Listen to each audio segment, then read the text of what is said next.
Auzubillahiminash-shaytanir-rajim. Bismillahir-rahmanir-rahim. Respectable teachers and all students, Assalamu alaikum.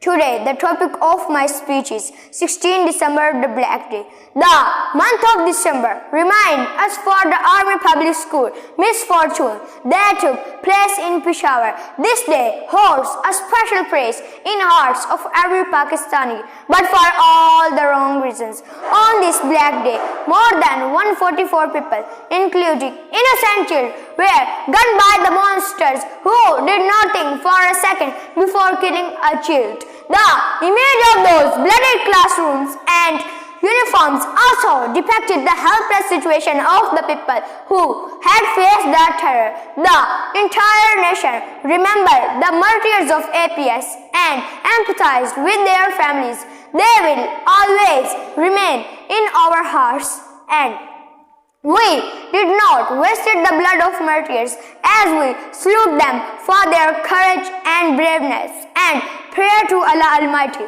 that may the world never have no witness a day like this again. May Allah protect our children. Ameen.